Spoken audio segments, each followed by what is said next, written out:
awards here with our group and that. So again, congratulations on all of that in the past there, Darren.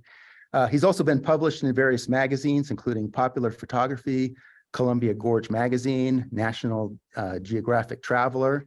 And last year he was on the cover. He had the image that was on the cover of the Landscape Photography magazine, and also in that same issue had a several-page article, real good one. And it was in their black and white issue. They do a black and white issue every year.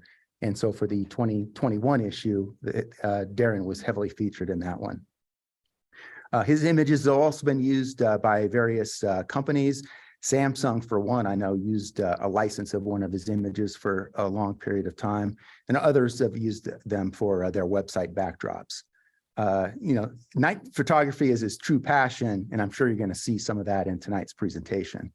The other thing I wanted to add too is that, you know, myself and I think a lot of us here in this room and those who are online are much better photographers today as we've benefited from Darren in the past, whether you've attended some of his photography workshops or just attending our you know, presentations and meetings and so forth. And that he's always most of the time he's here at the meetings in person and always adds very valuable commentary to, you know, many of the presentations, whether they're his presentations or some of those ones that others are providing. So with that, I know Darren he said he can fill probably most of the 2-hour program tonight with the material he's got. So let's go ahead and turn it over to Darren. Good shot. Am I good now? Yeah. Can everybody hear me, Darren? Well, thank you, Michael, and the rest of the Lone Tree Protocol. I know most of you, and it's good to see some familiar faces. So when I was putting this presentation together. Okay. So like I just mentioned, there's kind of like a show and tell part of this presentation, and then I'm going to get into the slideshow part of it. So real fast, we're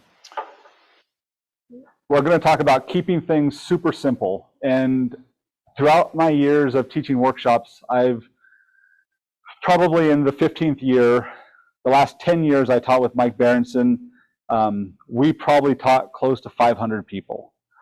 And I've seen a lot of people use a lot of different things to take night pictures. I've seen people use iPads. I've seen them use phones. I've seen them use things you put on top of your hot shoe on your camera. I've seen people use intervalometers. And I can honestly say that for the most part, I've seen more errors than I have success. And so my philosophy is always work smarter, not harder, and keep it simple. So with that, I like to use a cable release that is literally just a remote cord that you just press up and let it go. That's all you do. There's no intervalometer. It's powered by your camera. And it eliminates a lot of problems when you're going through the process. Another thing real quick is lights and safety. So when you're out hiking at night, I always recommend that you have a headlamp and that it has a white light on it. If it has a red light, I would request that you turn that off, and I will show you why later in the presentation. Also for illuminating objects. So this is really important at night. If you're not going to use a moon that's rising or setting to illuminate your object, if you do want to use a moon, I suggest somewhere around the 25% range. That'll give you a good balance of light on your foreground with the sky. I have lights that are adjustable. So I can go super bright and I can go super dim. And these are just little LED panel lights. They're not very expensive at all, but they are really bright, or you can go really dim. And at night, you just need it really dim. You don't need it really, really bright to illuminate the exterior of your object or your rock or your house or whatever it is you're photographing. And then for the inside, if there's an arch or an old abandoned building or something and you want to light the inside, surprisingly enough, a tea light will work. These little tea lights that you get around this time of year that you put in your pumpkins, these work amazingly well in dark areas. Your camera sensor is very sensitive and it will pick it up for those of you on the Zoom call. And then another thing that we like to use is I use this little night core light. It's just a little bit brighter, and it's a white light. That one's a yellow light, but these do come in white lights as well. Generally, what we'll do is we'll put one of these lights in each room to light it up at the lowest setting, and it balances everything out really well.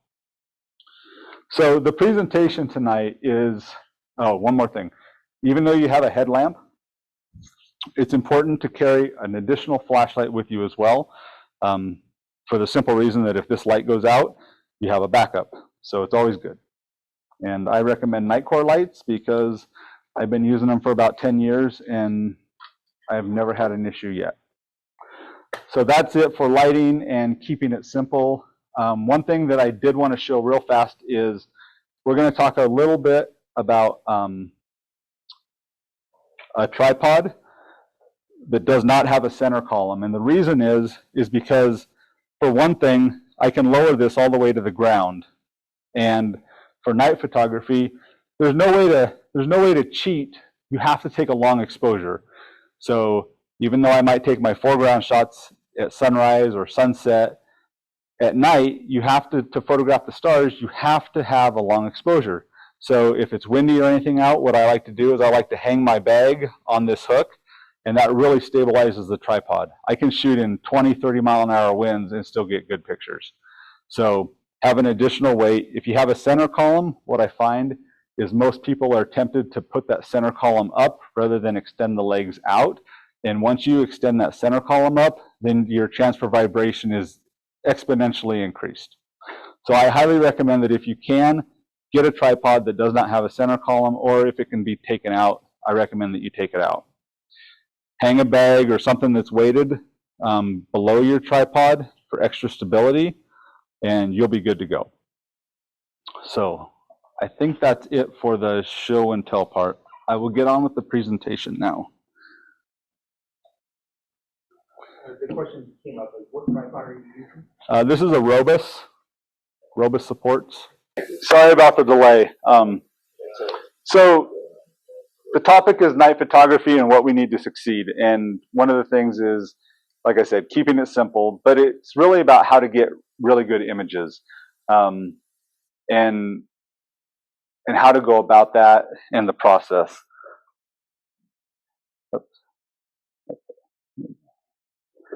So here's my contact information. Most of you already have it. This is, like I said, this is recorded, so you don't have to write it down if you want to see it again. The companies that I work with currently are Sigma America, Robus supports tripods and ball heads, Moab Papers, and I currently partner with the Overleaf Lodge and Spa in Yachats, Oregon, where I do my Central Oregon Coast workshops. So safety first, always. So when we're going out at night, it's always good to get enough sleep beforehand. I recommend that you're definitely well rested, especially if you're going to be driving anywhere.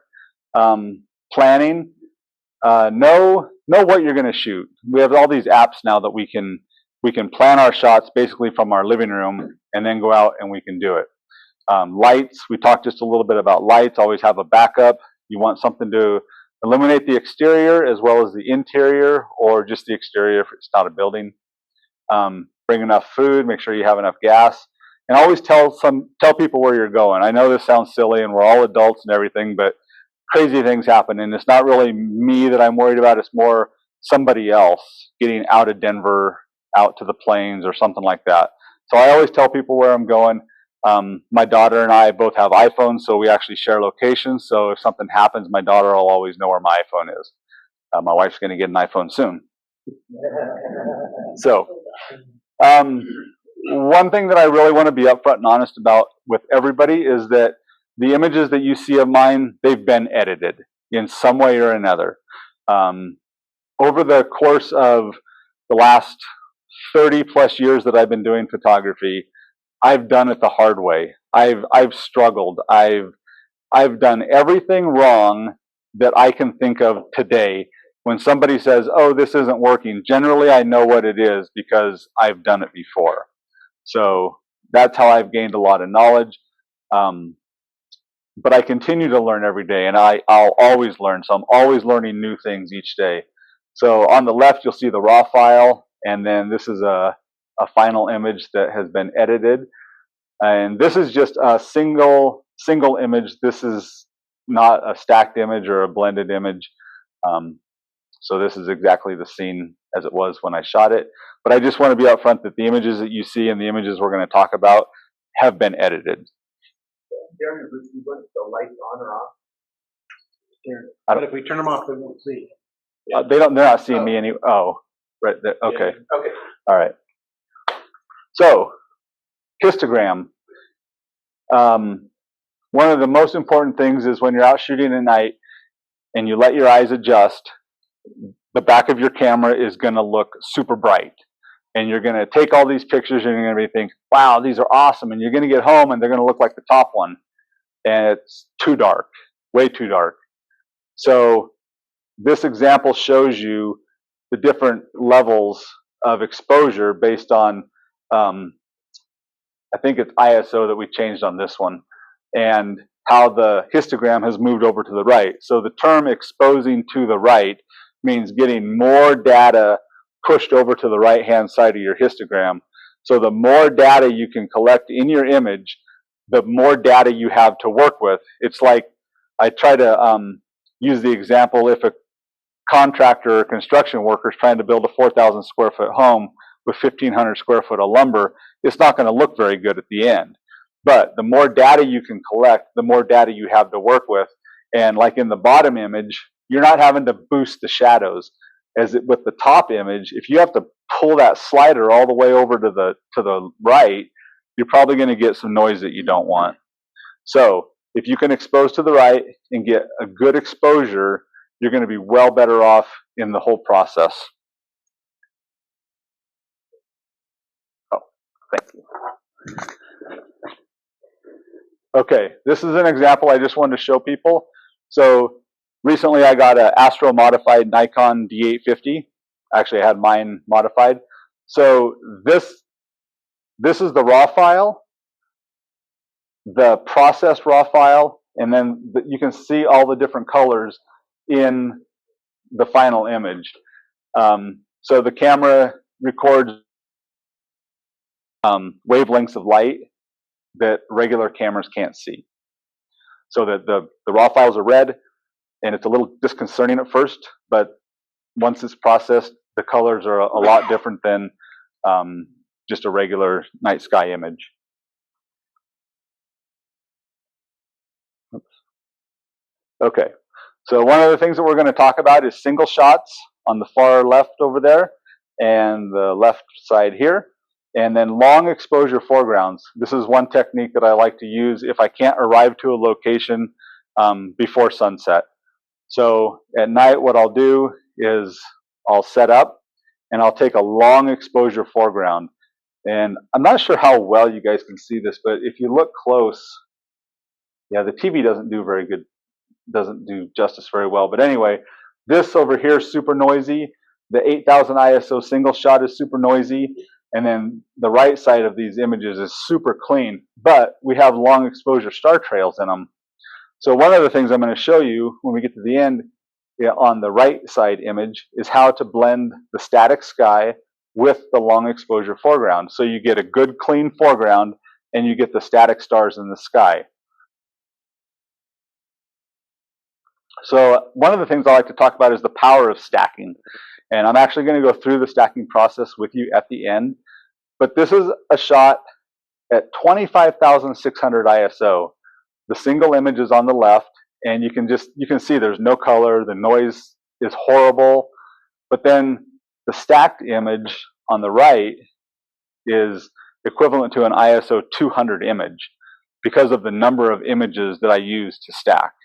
This was also shot in 94-degree temperature at the top of Delicate Arch in Moab, Utah. So there was a lot of ambient heat, which induced more noise, plus the noise from the high ISO. And I thought, we had all our students set up. I walked back up to set a light up. This was back when you could set lights up in the national parks.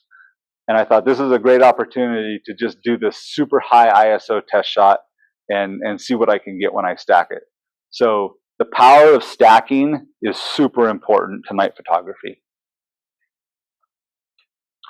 All right, this is a blend, and this is something I call building an image. So in image number 1, I was out there, and that's the single image. This is a little old one-room schoolhouse in Iowa. And I went there, I shot, that's a single image, that's the first one of the stack. Number 2 is the stacked image. But you can see my shadow on the ground there, just to the lower left of the school. I didn't realize that at the time because my eyes couldn't see that. And so when I got back to my niece's house, I thought, you know what, I need to go get the shot of the school without the shadow. Because across the street there was a barn that had a light on, and there was just nothing I could do. So I went back and I took shot 3, which was perfect because it was cloudy and it was easy to mask out with the sky. And then I took the Milky Way sky from number 2 and I blended it in to number 3 to create number 4. So this is what we call blue hour blends, golden hour blends. Personally, if I see something I like on overcast days, I'll shoot on overcast days as well. It just makes it really nice. The light is nice and even, and it works well with the blends. So single shot, stacked image, afternoon shot, blended final image. This is another one I took. This is on the plains of Colorado, and this one is actually focus stacked. There's about 7 different images to make sure that the ground all the way from the branches up to the house is all in focus. And then we waited, and then later that night, I just moved the camera over a little bit to where the house wasn't in the view. I shot the Milky Way, and then I blended them together. So this is more what I would call a blue hour blend, just because the house was actually taken right before sunset. And I'm going to show you guys how to do this at the end of this. So, high ISOs.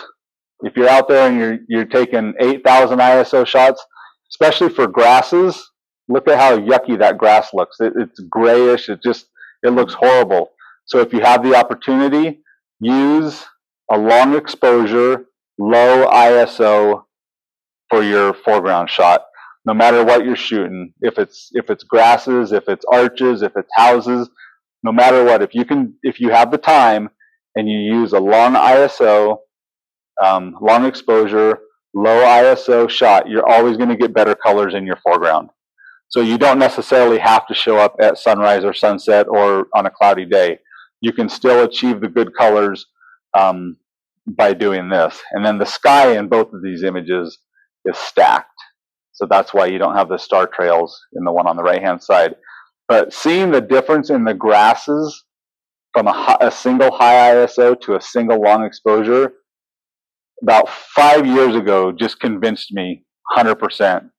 The colors are just way better, so why not do it? And you don't even need to do like an hour-long exposure. You can do it at like 400 ISO for 20 minutes and still get good color. So, all right, so some cool things to shoot at night. Obviously the Milky Way, but in the early season of the Milky Way, when the Milky Way, like in late February, early March, when the Milky Way is just rising right before sunrise, earlier that night or the day before, you can actually look in the opposite direction and get a whole different Milky Way. So you can actually shoot the Milky Way arch 2 times within a 24-hour period, the night before and then early in the morning the next day. So it's really cool. So the one in the middle you see is the regular Milky Way that we see, and the one on the top and the bottom were shot the night before, and it's a totally different Milky Way. It's usually cold. You got to stay out all night to do it, but it really is, it's something different. So you can see that one is from the side of the church and the one is from the front of the church looking to the west. So, and that's Denver and the moon setting behind the church. So just something I wanted to share with you guys. And then I'm just going to go through some quick images just to inspire people, and then we're gonna jump right in. So delicate arch, using a person to give a place, a sense of place and a sense of scale. The tea light in the tent is this little tiny light right here. We used one of these to light that tent, and Chuck was with me that night. He can attest to it. So literally 99 cents to that tent, and the exposure was perfect. Now this is probably the last image I took as a single image before I started stacking and blending. So I really like this image. It's awesome. I've used some noise reduction techniques on it to kind of fine tune it, but stacking, blending, there's other options. So we're going to jump into that. So the one on the right of the Oregon coast is a blend. I shot it on a very cloudy afternoon, probably in like, I don't know, I think it was like in May. I knew the Milky Way was going to be right in that position. So it's just a blend. The one here on the right with the tree, that is a focus stacked. It's been focus stacked all the way from down here, all the way up to the top of the branches. We just waited. The Milky Way came up, shot the Milky Way, blended the two together.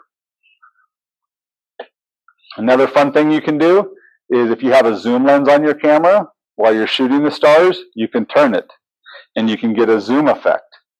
And then you can blend it with your foreground. It's really cool. And generally what I suggest you do, and this makes things a lot easier, is if you can zoom on the sky by itself, do that and don't include the foreground, because if you zoom in on the foreground, it's going to make it a lot harder to blend. So I always recommend shooting your skies separately if possible for doing kind of things like this. The one on the right is November Milky Way in Arches National Park. This was shot at Balanced Rock. You can shoot the Milky Way all year long. Oops, is that right? Yeah. So this is Grand Tetons, obviously. Schwalbacher Landing. We had timed it with an iridium flare that you see at the top. The only thing we didn't know about the iridium flare was exactly how high it was going to be. So there were people using different focal length lenses, and we were composing, and it was really a crapshoot. And I got lucky on it that I was just wide enough to capture it. But this takes advantage of, like I was talking about a 25% moon rising while we're shooting. So you get nice illumination on the trees, the mountains, and you can still see the stars in the sky. This is like a 10-minute exposure for the foreground, and then a 50mm stacked sky. Sometimes what I like to do is I like to include a Milky Way that's a little bit closer, shot with a 35 or a 50mm, because our eye naturally sees at 50mm. So when you're sitting where I was and you're looking out, the Milky Way actually looks about that big in comparison to the rocks and everything. But if you just shoot it with a 14mm lens, it's just going to be this little band across the sky. So these are what I like to call focal length blends.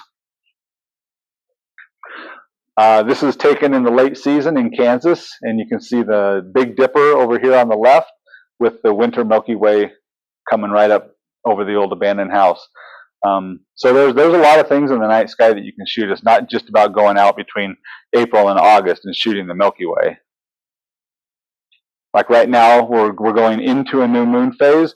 I'm getting ready to start going out and shooting Orion coming up over all these places that I like. This is an old schoolhouse out eastern Colorado. And again, you got Andromeda up here to the north. You got the winter Milky Way here. And then the clouds were just really cool. So I like the way that they V'd out. So some zodiacal light. This is scattered interplanetary dust. This was at Apache Point Observatory. We had permission to go shoot up there a few years ago, and this was one of the images that I captured. Pretty cool. I like that. There were people working in the observatories, or they were working on the telescopes, so the telescopes were moving as we were shooting. So there's a little bit of movement on the one on the right. And then light pollution. So some people like light pollution, some people don't. This is really close to where I was born and raised, and I knew that the Milky Way was going to be out, so I just went with it. And you know, it does add some color to your image, but it's not for everybody. All right. Focus stacked, golden hour, stacked sky, blend. So what does that mean? So that means I took multiple images for the sky. I took one shot for the foreground, but I focus stacked the foreground. So I focus down here, I focus over here, up here, up here, up here, all the way up to the top, put those images together. I created the foreground image, and then I took the image that I shot with the sky, and I used Starry Landscape Stacker to stack those, get a good clean sky, and then just blend the two together. So if you go to the Shark Fins or Sand Dune Arch in September, you can actually shoot this exact same shot. So just the technique that we use is a little bit different. All right, keeping it simple, what do we really need for photography? So we need a DSLR or a mirrorless camera, a sturdy tripod, preferably with no center column. I talked a little bit about that earlier. A wide angle lens, preferably 2.8 or faster.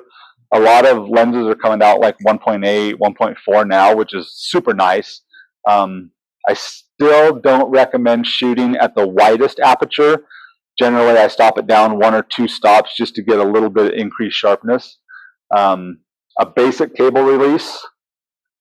I have a couple examples up here, but I did show you that earlier. And then the willingness to adapt to the new techniques. The beginners and the people who've been doing it a long time, most people now are starting to grasp the stacking. And there's a few people that are starting to pick up on the blending, but there's still several people that think that if you do anything to your image once it comes out of your camera, that it's just fake. And so it's like, well, okay. So you kind of have to be willing to adapt to new techniques, especially if you ever want your photography to get better. And that goes for landscapes and night photography as well. The cameras today, you just can't go out and take an image at 12,800 ISO and go home and say, wow, look at this, and then print it at 20 by 30, and you're going to go, whoa, this is horrible. So stacking is the first basic thing you're going to want to do. And with stacking, you can shoot as high ISO as you want. So depending on your lens, if you only have an f4 lens and you want to shoot 16,000 ISO and shoot 50 images to stack together, you're going to be okay. So stacking is the first line of defense towards removing noise. So what are our goals when we're going to take going out at night? So for me personally, I want a well-exposed image. I want super low noise. I want a lot of detail, not the clarity that goes all the way to the left or to the right detail. And I want good color. So how do I achieve those? Well, one, the histogram, and then the low noise is through the stacking, and the color is through some of the editing process. So DSL mirrorless camera, 12 to 61 megapixels, shoots raw, and you can shoot on continuous mode. Those are really the only things you need in a camera. You need a wide angle lens, 2.8 or faster, preferably 14 to 35 millimeters. My opinion, based on what I've seen over the last 15 years, is that the lens is more important than the camera. I don't shoot wide open unless I have a 2.8 lens. So I have one 2.8 lens, which is a 14 to 24 that I do shoot wide open, and it's really good.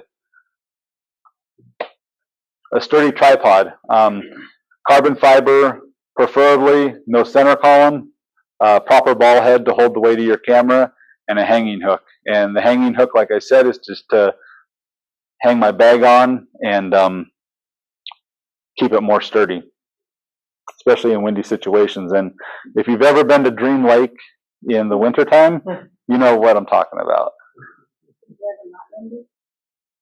What are we doing here? There we go. Basic cable release, I talked about that. So the reason that we use the basic cable release is because when we are stacking and we're shooting to stack, we just want to press the shutter, hold it, and let the camera do its thing. You're not going to sit there and count. You're not going to sit there and press it, wait till it gets done, press it again, wait till it gets done, press it again. The idea behind stacking is that you shoot all your images as close as you can back to back to back. The program works best when the images are taken back to back in a shorter amount of time.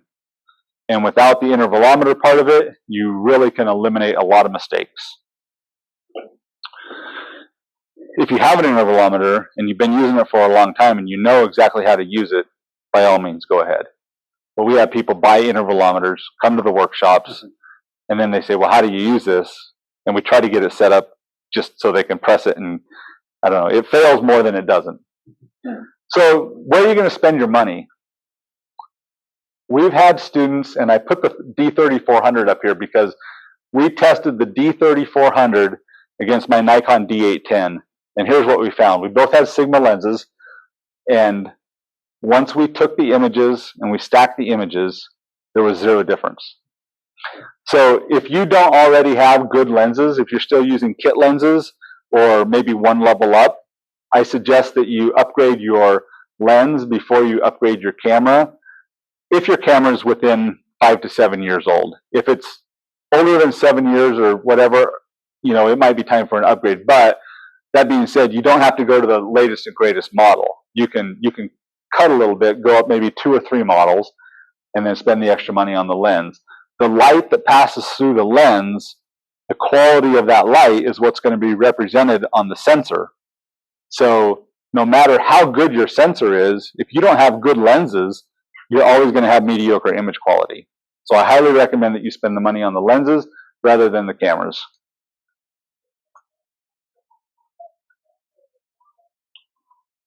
And so I just talked about that. Yeah, I just went over that. So what apps do I use to plan my shots? I like photo pills. This is a shot that we did just a few months ago, and it's kind of hard. Can you zoom in on that? I don't think you can. Okay, so photo pills, the white dots are the Milky Way. The blue is the moon rising, and the yellow and the orange are the sunrise and sunset. And my camera position is right here. So I'm looking at the house, and here's photo pills in the night augmented reality when I'm actually there. And then here's the actual image once it's shot. So it's super accurate. You can literally plan your entire shot from your house. I do a lot. It's horrible, but I do way more of this than I should. Like literally way more than I should. But that's why I'm able to create images like this, is because I can plan. I know exactly when I need to be there. I know as long as the weather's clear, we're good to go. These apps now are so accurate that it really takes the guesswork out of it. Stellarium, what I like Stellarium for is it shows all the stuff in the night sky. And if you already know your location, where you're going to be, you can kind of guesstimate based on where the Milky Way is or whatever it is in the night sky that you want to shoot. If you know that the object or the foreground you're looking or going to be shooting is facing a certain direction.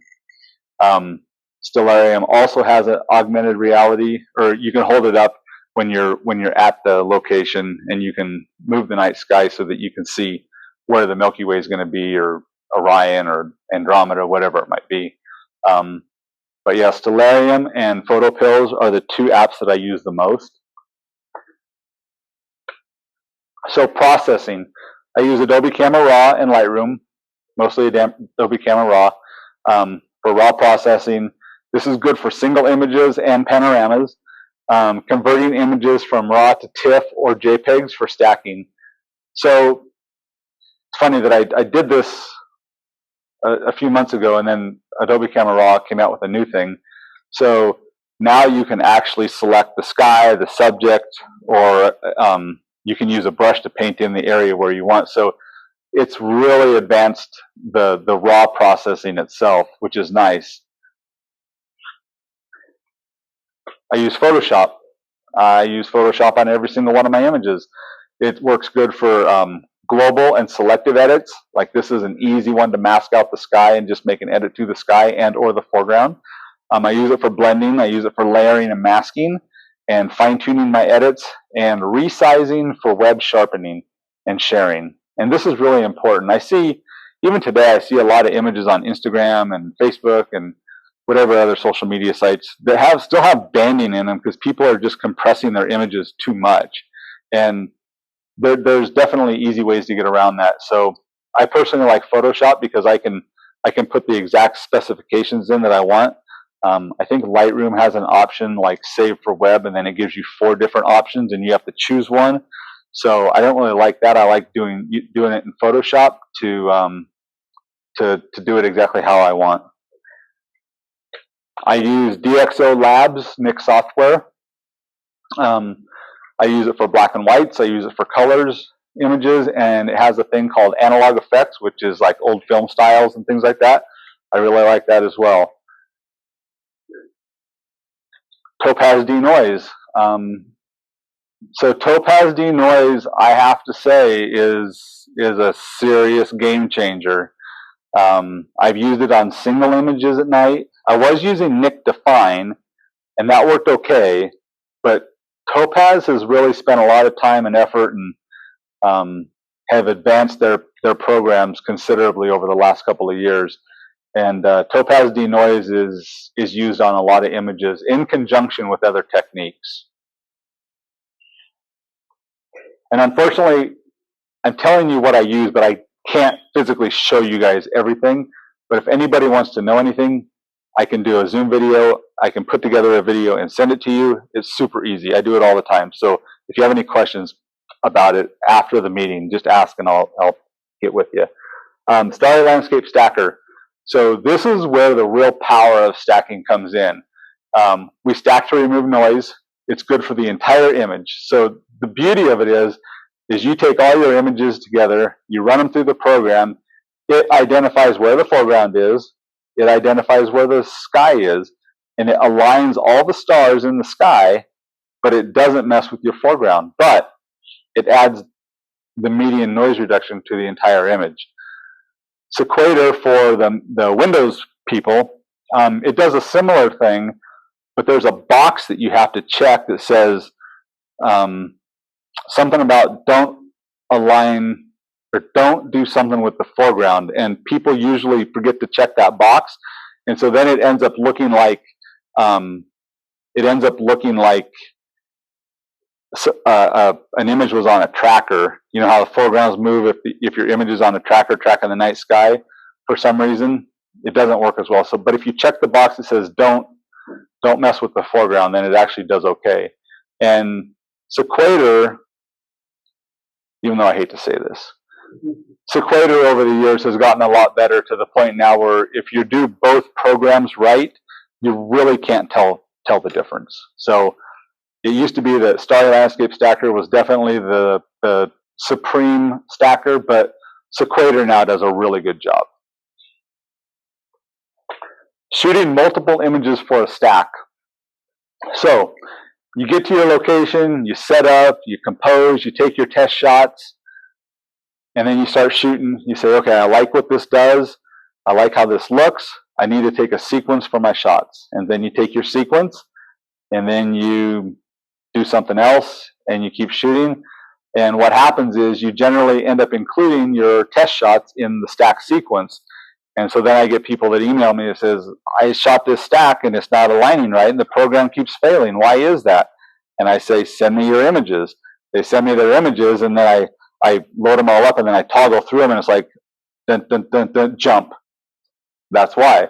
So I look at this one, and I look at this one, and it's like, well, there's either a couple minutes between this one and that one, or you composed a little bit differently, and that's why it's not aligning.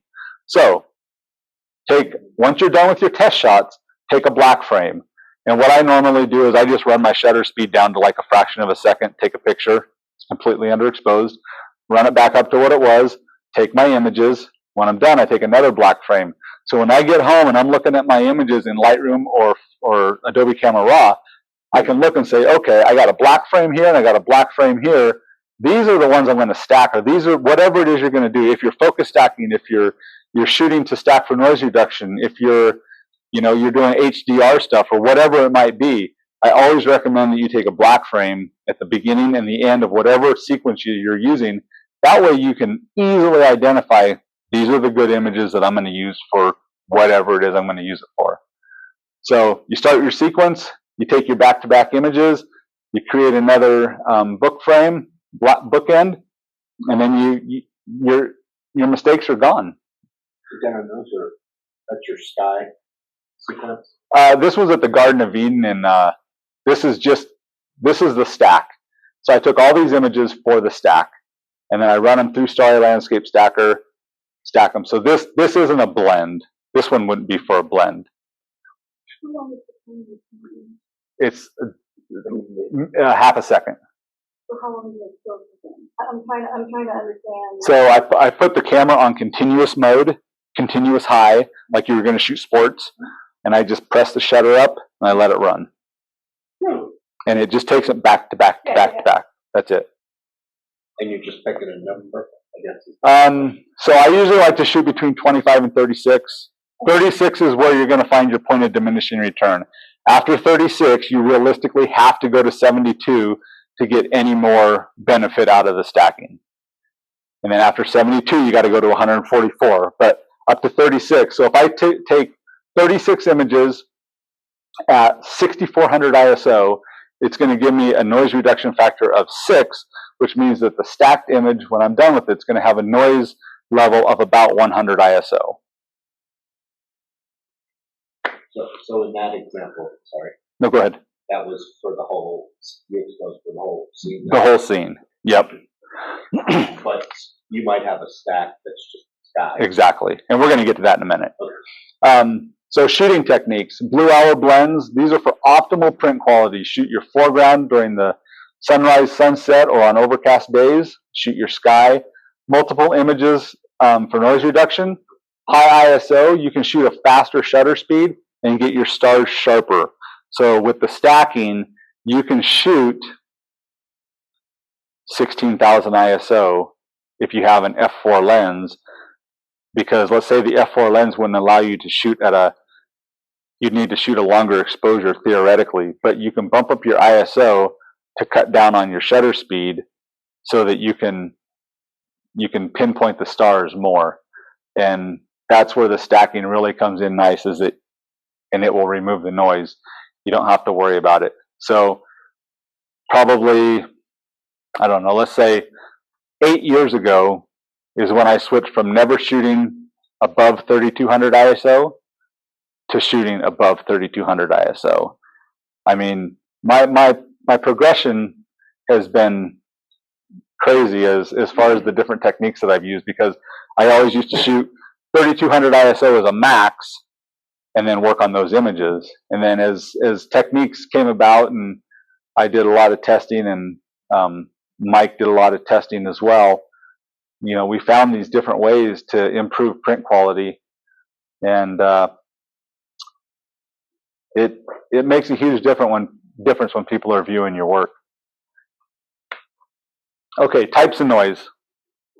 So we have high ISO, long exposure, sensor heat, and ambient heat.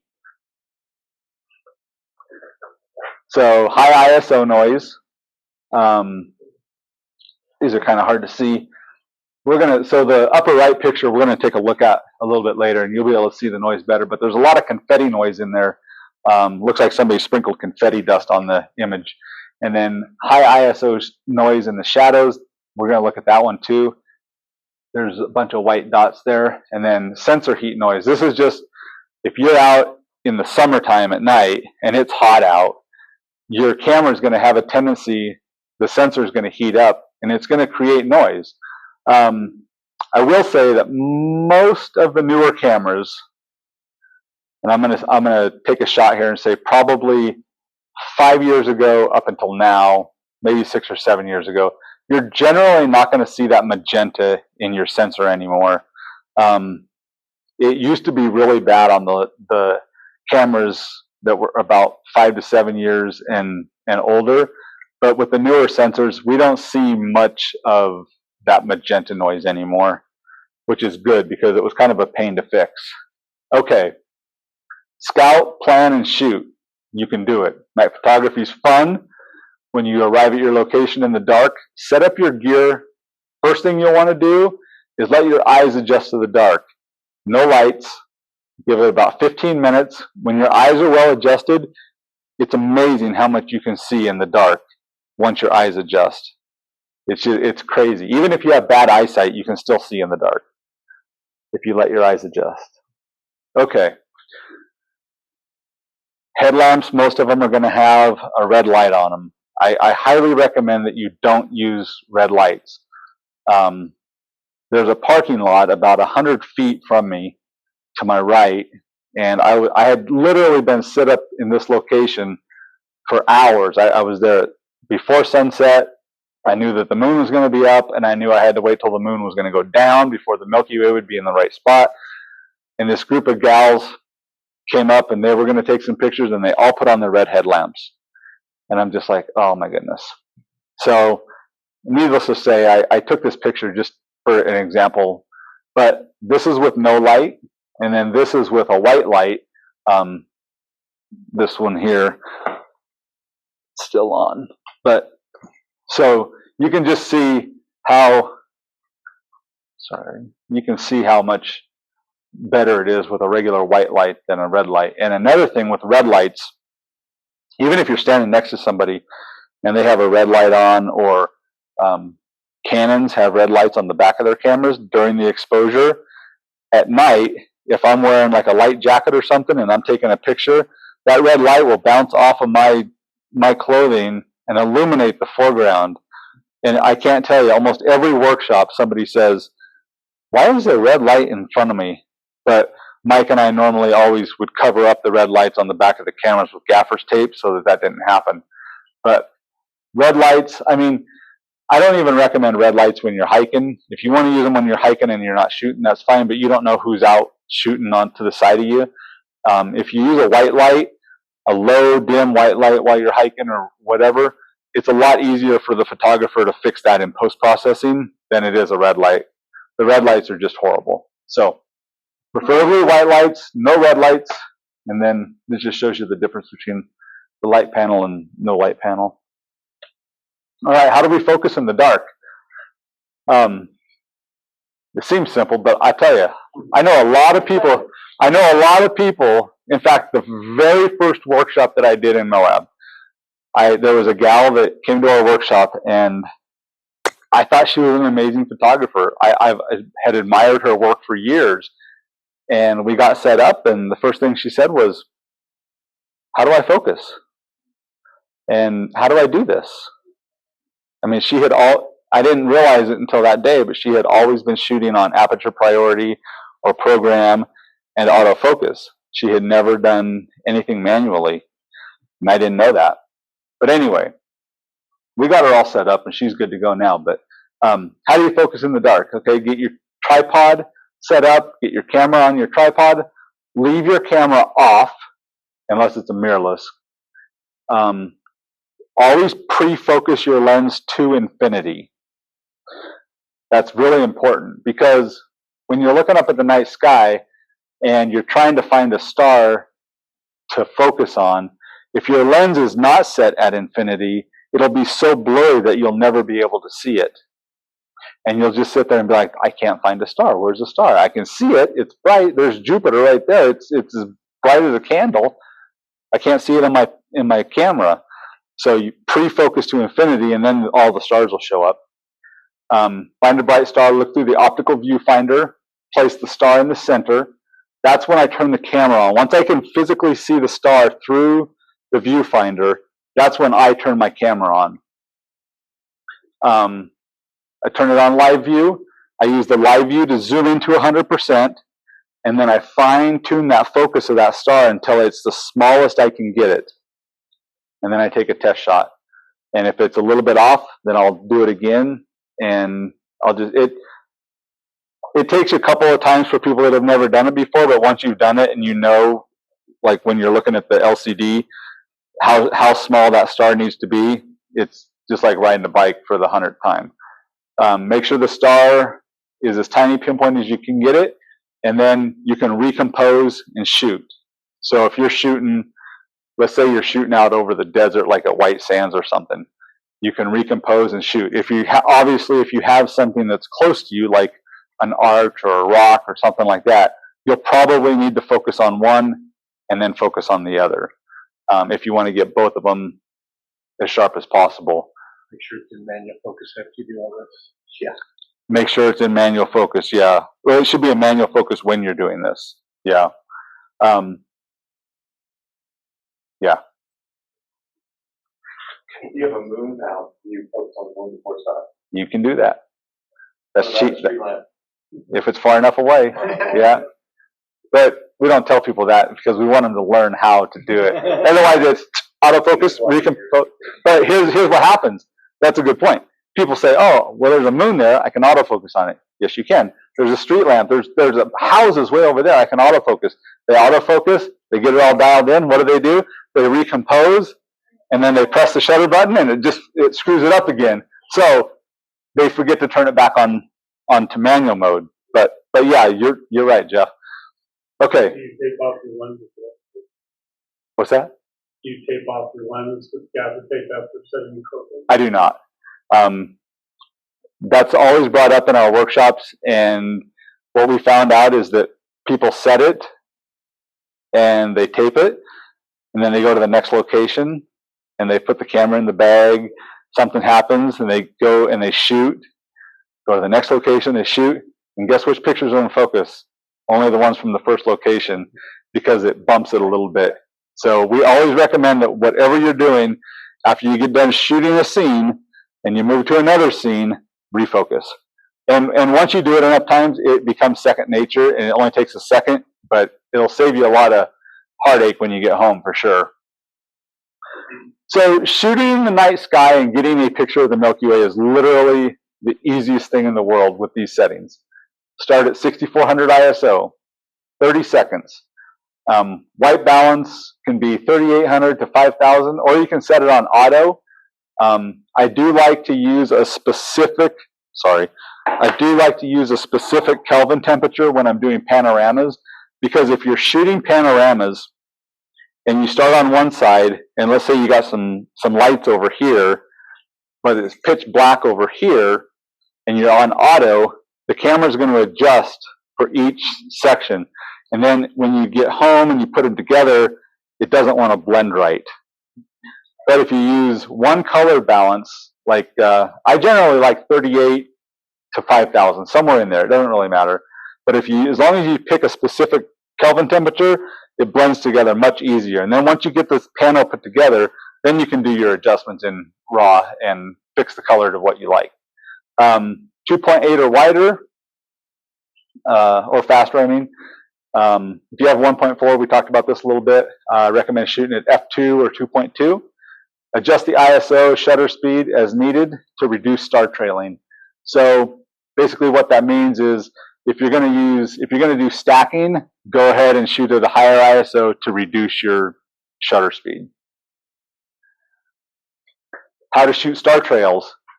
Take your test shot to get a good single high ISO image. Determine how long you want your trails to be. If your high ISO test shot is 12,800 at 25 seconds at 14 millimeters, and that looks good, that's what we're going to use. Cut your ISO in half and double your exposure down to whatever it is, however long you want your star trails to be. So with those settings, it would be 1 hour at ISO 100 for 64 minutes. So then what do? I just put my camera on bulb, press, lock the shutter, set my phone, 64 minutes, come back and I'm done. It's really simple. But you have to get that high ISO test shot to find your good exposure to know what your long exposure is going to be. And if you do that, then you can eliminate all the trial and error going from the high ISO, well, maybe it's 200 at 20 minutes. No, that's not right. Maybe it's 100 at 30 minutes. No, that's not right. You know, you just save yourself a lot of time. And the longer the lens, the shorter the time you need. So if you have a 50 millimeter lens and you shoot for 10 minutes, your star trails are going to be much longer than if you have a 14 millimeter lens and you shoot for 10 minutes. That's pretty common sense. Okay, shoot with a purpose. Plan your shot. Know what's going to be in the night sky that night. Have a good foreground that complements the sky. decide the technique you want to use. If you can't get off work and you're just going to arrive at dark, you're probably just going to stack. Or you could stack and blend. You could use a long exposure foreground with a stacked sky. If you have the whole afternoon off and you want to arrive at sunset, I recommend shooting right as the sun goes down below the horizon to where there's no harsh shadows is when I recommend shooting that foreground shot. Where you still have a lot of that ambient light, but it's the soft light. That's when I recommend shooting those foregrounds. Exposed to the right when you can. Consider the high ISO and shorter shutter speeds for more pinpoint stars. And just keep in the back of your mind that the stacking is going to reduce the noise. So don't be so scared about going a little higher with your ISOs. All right. I think that's good timing. I'm gonna actually show you guys some images now, and then we're gonna have question and answers. And I think this will be really good. No, I'll sit right. Yeah. Here's your thread. Oh. No, thanks. Here's one. Okay. I'm gonna turn the lights off. Yeah, that's fine. All right.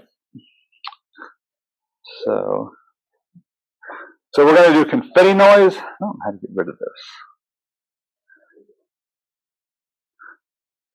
Okay, so we are going to talk about confetti noise. We're going to talk about white noise. I'm actually going to do some starry landscape stacking for you guys. We're going to blend a static star with a long exposure foreground, and we're going to do a blue hour blend. And a lot of people are probably thinking, how is he going to do all that in less than an hour? I can do it.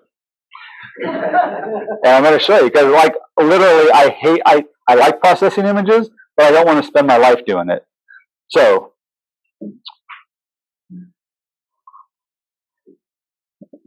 of course, there's starry landscape stacker. Okay. Unfortunately, you might have to go out of screen share back into screen share. Okay. To do that.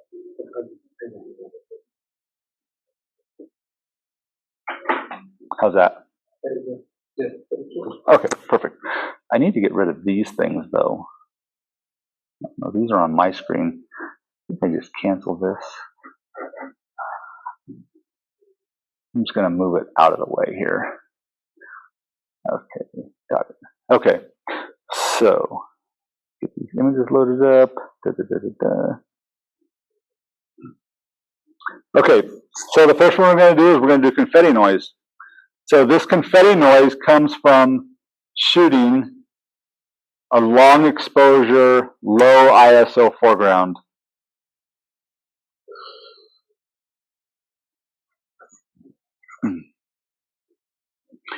And it literally looks like sprinkles on top of a cupcake.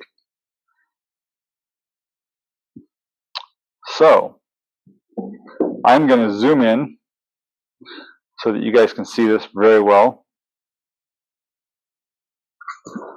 Yep. All right, here we go. So I got two options.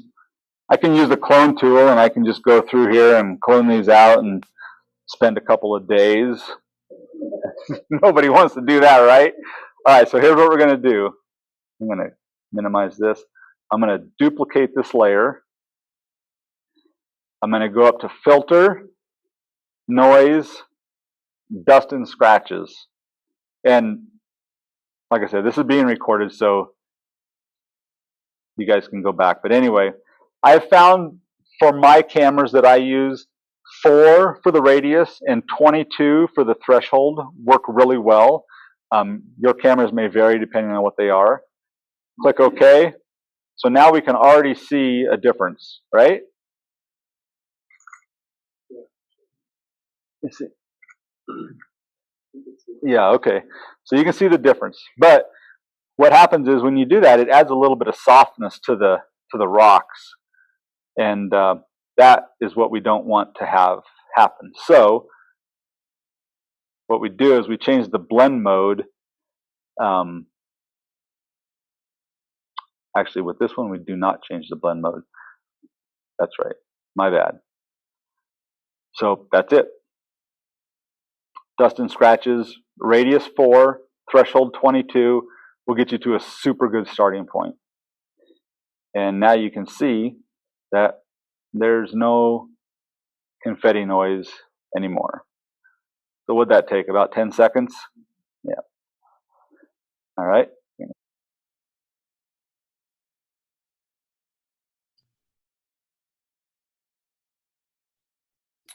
How's everybody doing today?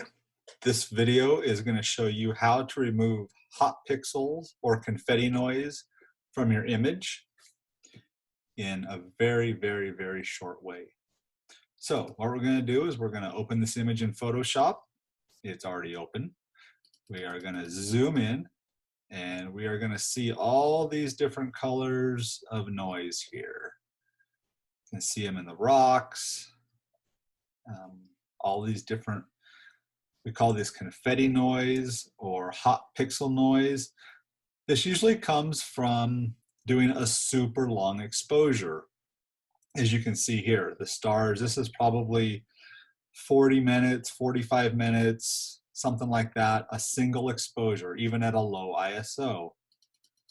So what we want to do is we want to get rid of all this noise in here, and we don't want to sit here and we don't want to grab the clone tool and try to brush each little one out. We want to do this pretty fast without losing any detail in the rock.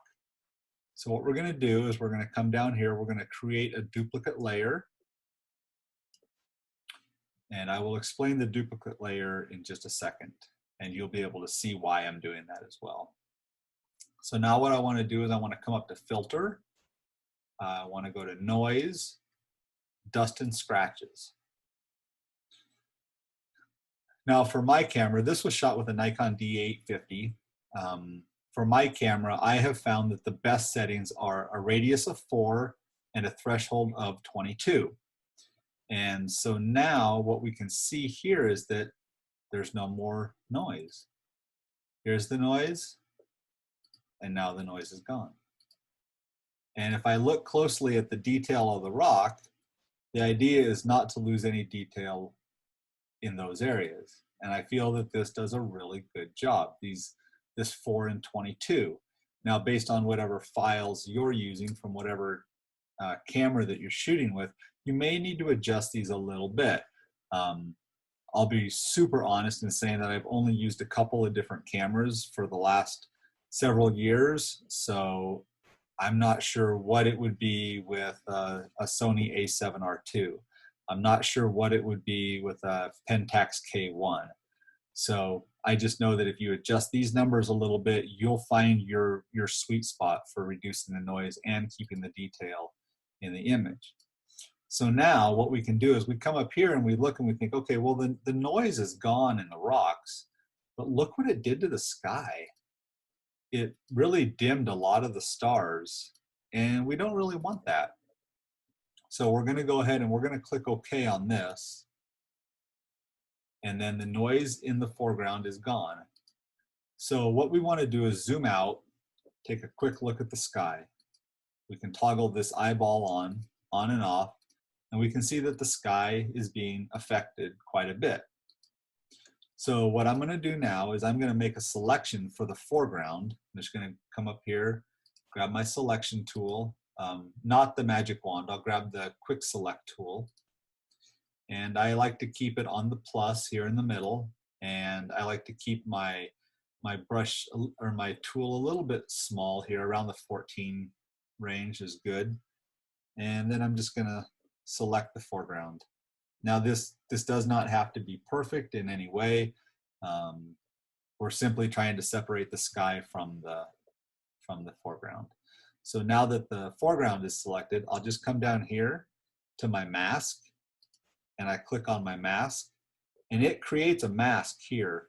So basically what it's doing is it's allowing the stars from the bottom layer to come through and be combined with the noise reduction layer that we did for the rocks. So now we can see the noise in the rocks is gone, and we have a nice sky. So I'm going to run through that one more time, even though this is on a video. So we have the noisy foreground here with the confetti noise. We're going to make a duplicate layer. we're going to come up here to filter, noise, dust and scratches. I have my radius set at 4. I have my threshold set at 22. Your numbers will vary. Toggle the preview switch. Make sure that the numbers that you use remove the noise, but they don't adversely affect the detail in the rocks. And then click OK. Now, if you're going for a long exposure star trail image, and this is going to be your final image, and you're not going to add a static sky in or whatever. So we want to bring these stars back. So what we do is we come up here to the select, the quick select tool. We select the foreground because that's what we want to keep. We add a mask, and then that brings the bright stars back. And now, no noise in the foreground. We have good bright stars in the sky, and we're ready to go from there. We can just flatten this image and work on it as we normally would. If you have any questions, please feel free to let me know, and I'll be happy to answer them.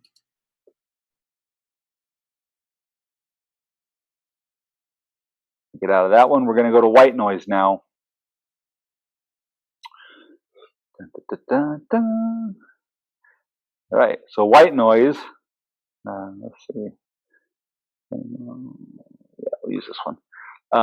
White noise comes from, generally it appears in the shadows, darker areas of the image. I hope you're able to see this.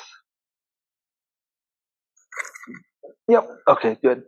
So this one is when we duplicate the layer.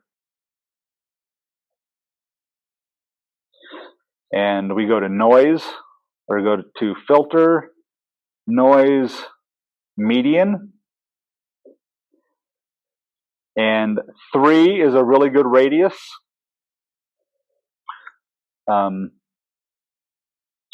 Yeah, 3 is the best radius that I've found so far. So it has made it go away. But what we want to do is we want to change the blend mode back to pin light. That way the detail of the rocks come back in. Otherwise it's just super soft. So duplicate the layer. I'll do it one more time because it's so fast.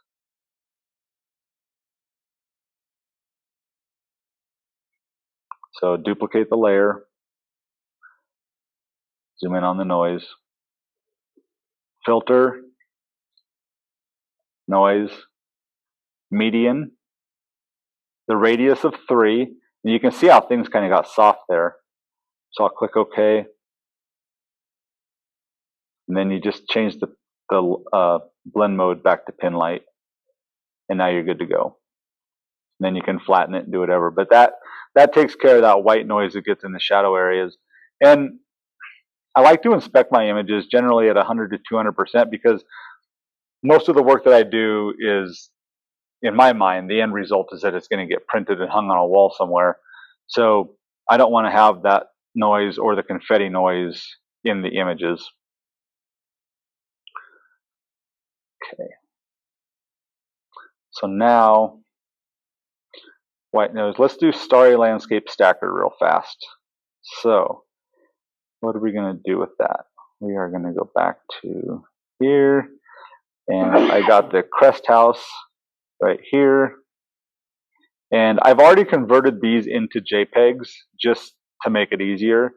So what I'm going to do is I'm going to start up Starry Landscape Stacker. And the reason I'm physically showing you guys this is just so you can see the process. I'm going to make this a little bit bigger. So what I want to do is I want to choose the images. It's going to ask me where I want to grab the images from. And I know that they're on this drive. And I know they're in this folder, Crest House Stack.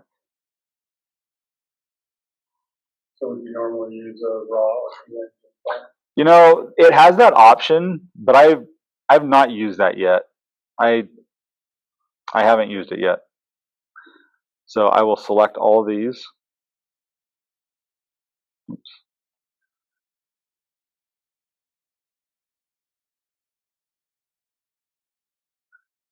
And I will go back and I will remove this one.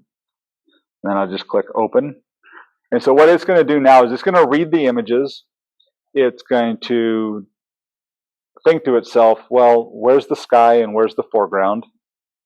And then it's going to, I believe I have it set to add some red dots so that it's going to automatically apply the red dots based on where it thinks that the stars are. And then once it does that, I'll make a mask for the sky based on those red dots. And then it does the rest of the work, and it's super slick. And then I'll show you the before and after. While this is going, does anybody have a quick question? Any questions in chat, Bruce?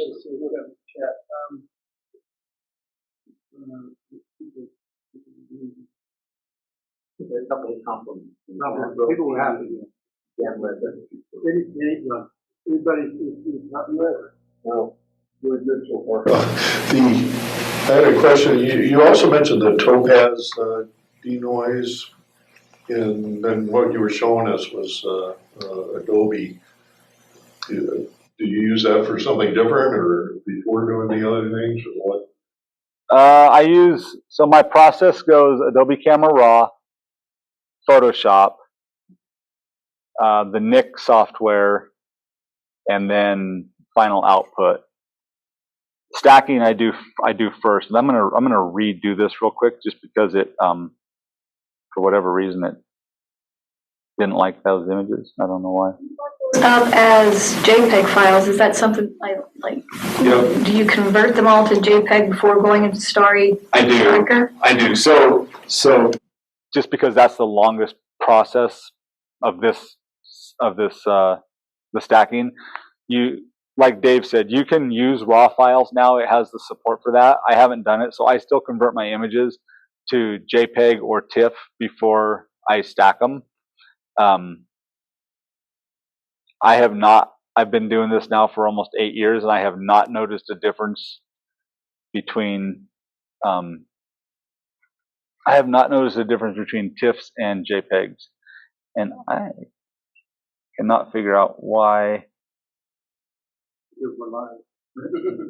Yeah, I don't know.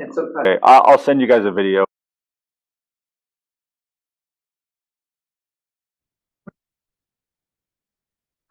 Starry Landscape Stacker. I want to use this opportunity to share with you the process on how to use Starry Landscape Stacker to reduce noise in your night photography images. Starry Landscape Stacker works best when you have a sequence of images that are shot back to back to back as fast as possible. So generally what I'll do is I'll put my camera on continuous mode in the high mode, and I'll just press and lock the shutter and let the camera run and take as many as 36 images back to back to back. So here are the images that I have, and here is my sequence of images. And as you can see, I have a black bookend at the front and I have a black bookend at the back of the sequence. This helps me to identify the images in between that I'm going to actually use to stack, and I don't accidentally include any test shots or any slight recompositions. So the two black bookends I highly recommend, one before you start your sequence and then one after you start your sequence. And this will help eliminate any problems you have back in post-processing. So what I'm going to do now is I'm going to open up Starry Landscape Stacker. And I will say real fast that you can put these raw files into Starry Landscape Stacker. There's a couple of things that it's going to ask you, and you can't visually see the effects that it's taking. So what I like to do is I like to convert these to JPEGs first. So what I would do is I would select all of these, and then I would go to Tools, Photoshop, and Image Processor, and it's going to open up a little panel here, and it's going to ask me where I want to save them. Do I want to apply the settings, open the first image and apply the settings to all the images? I'm going to save it in the same location, and I'm going to save it as a JPEG, and I'm going to save it at the highest quality possible, which is 12. and we will use convert to profile and use the sRGB profile. And I'm going to go ahead and click run. It's going to open this up. And now this is where I can make my changes. So visually, I can see that what I want to do is I just want to kind of mess around with the color balance a little bit, make sure everything's okay, adjust the tint a little bit, make sure it's where I like it, maybe brighten up the image just a hair. But one of the key things to using Starry Landscape Stacker is to reduce the contrast. So from whatever image that your raw file is, if you reduce the contrast a little bit, this is going to help you get better visual results with the noise reduction once the image is stacked. And then last but not least, what I want to do is I want to make sure that I have chromatic aberration removal checked. And I do not want to use profile correction. If you click on the profile correction, what's going to happen is when you stack your images, it's going to create banding all around your image. And you don't want that because it's almost impossible to fix in Photoshop. I would say it is impossible to fix. And you just don't want to spend the time doing that. So I'm going to leave that unchecked. And then when I'm done, I would go ahead and click done. And that would apply it to all the images. To save time, I've already done that. So we're just going to jump right into Starry Landscape Stacker. So I'm going to cancel out of this. And then we're going to jump right in. So I open up Starry Landscape Stacker, and here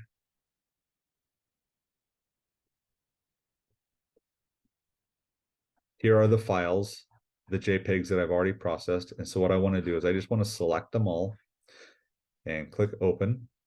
And it's going to read the 27 images and it's going to analyze them. It's going to determine if they're light frames or dark frames. And then once I let it know that they're all light frames, it's going to open them up and it's going to have an idea of where it thinks the sky is and where it thinks the ground is. So here's the panel that asks if they're all light frames. Light frames are on the left-hand side. They're all light frames. I'm going to click continue. If you don't have that panel, it's okay. It's just a setting that I have checked in my preferences. So it's not that huge of an issue. Okay, so it's analyzed the image and it's brought up this image, which is all of the images combined with a lighten layer mode, lighten blend mode. And you can see that it looks like it has star trails. You can see the red dots where it says, okay, here's where the sky is. So over here in the workflow panel on the left-hand side, it'll say edit dots in sky.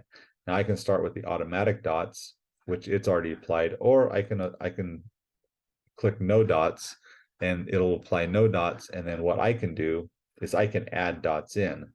I think it did a really good job with the automatic dots. So I'm going to leave it how it is. What I do want to do, just to make sure that everything goes smoothly, is I want to kind of trace around the edges here. And so I just click and drag to add red dots. Just kind of go around here like this. Just make sure that the edges are selected. Kind of get up inside in this arch here. And then down here. And then kind of over here where the core of the Milky Way is, I'll just kind of fill that in a little bit. Come up here. And this does not have to be precise by any means. So once I have my red dots, and I want to make sure that there are no red dots on the arch itself or the foreground. So once I have the red dots in the sky, I simply click Find Sky. And it looks like it did a really good job of putting a mask in the sky. I don't see any issues with that at all. So now what I'm going to do is I'm just going to click. There's a lot of options down here. I can align it with different images. It's going to automatically default to pick the middle image so that the ones before and the ones after the middle image, they all merge back together to pick to align with the middle one. So I'm not going to change that. I'm not going to exclude any images. I just want to align and composite. So that's where I'm at now. So I click align and composite. And so what it's going to do is it's going to take all the stars and it's going to make them pinpoint again and align them. And it's not going to touch the foreground because we masked out the sky separately from the foreground, but it's going to apply the noise reduction to the entire image. So here's our image. Now, what I'm going to do is I'm just going to click Save Current Image. We have composition algorithms, and there's several of these. I generally choose the first one, min horizon noise, or mean min horizon star duplication. And that one's a little bit brighter, so I generally choose that.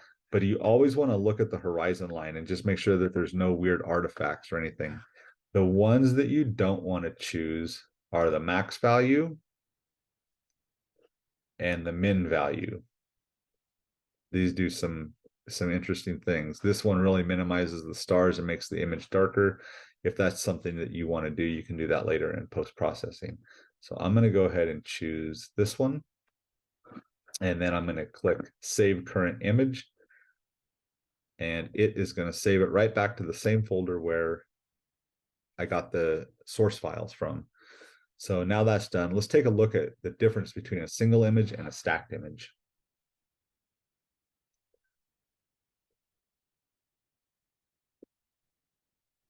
All right, so up in the top right left-hand corner, we have our stacked image, and I'm just going to select an image towards the middle here.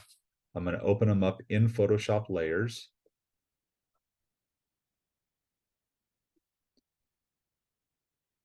And this is going to allow me to compare the difference. So I have, I'm not sure why the color is off on that. It shouldn't be off, but let me see here.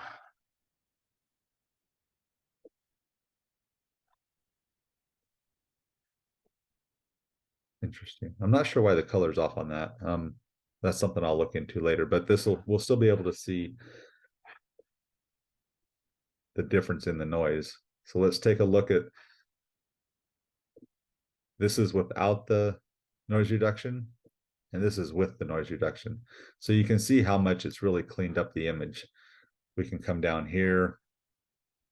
This is with the without the noise reduction, and then with the noise reduction. So it does a really good job. I highly recommend Starry Landscape Stacker, even though it's odd that this image is coming in gray like that. I'm just going to take a look at that and see if I open this by itself. Okay, there we go. And then I'll open up the other image as well. Okay, so now I can take this image, copy it, and paste it onto the good one.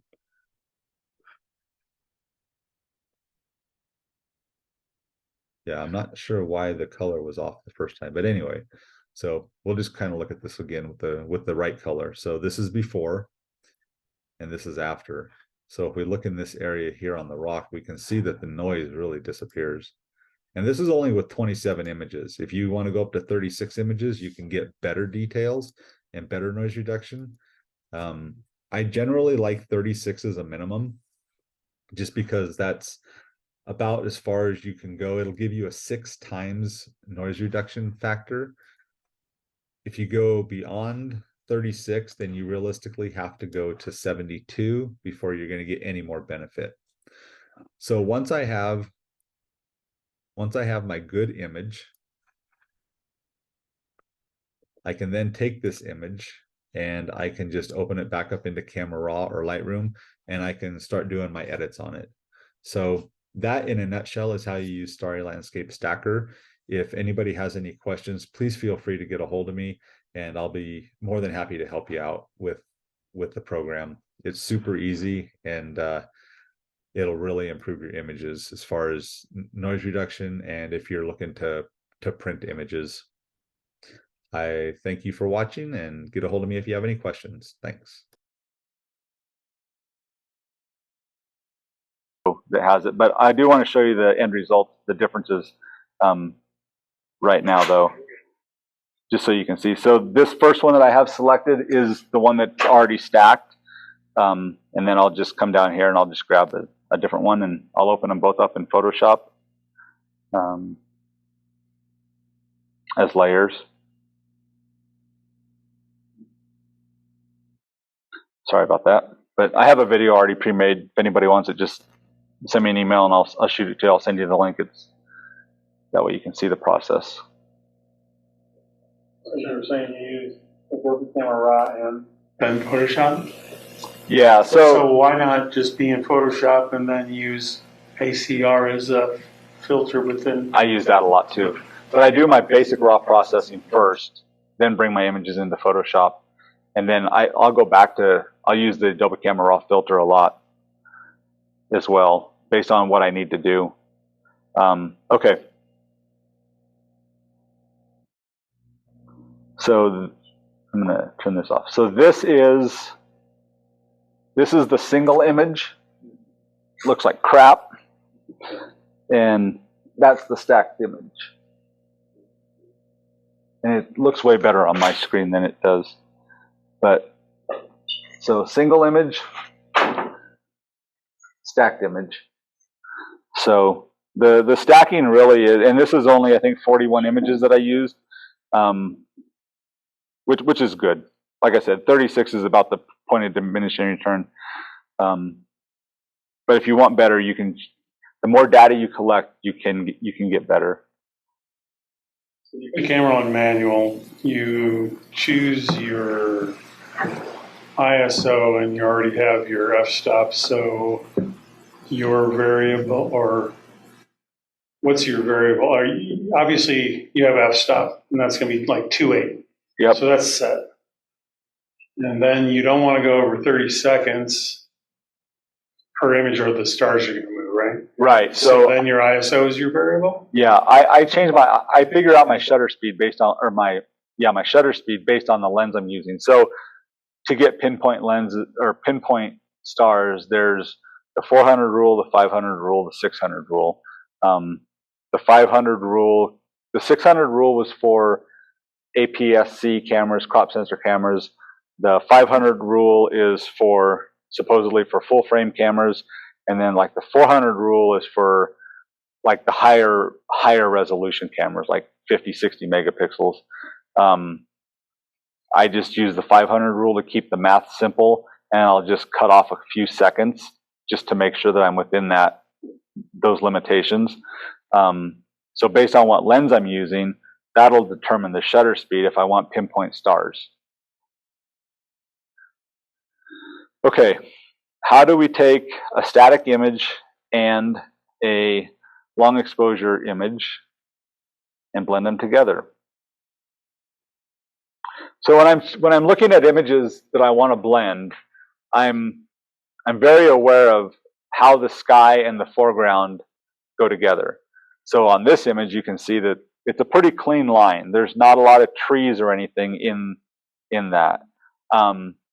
Over time, I'm getting a lot better with figuring out how to mask around really fine detail with trees, but I didn't want to use that as an example tonight based on time.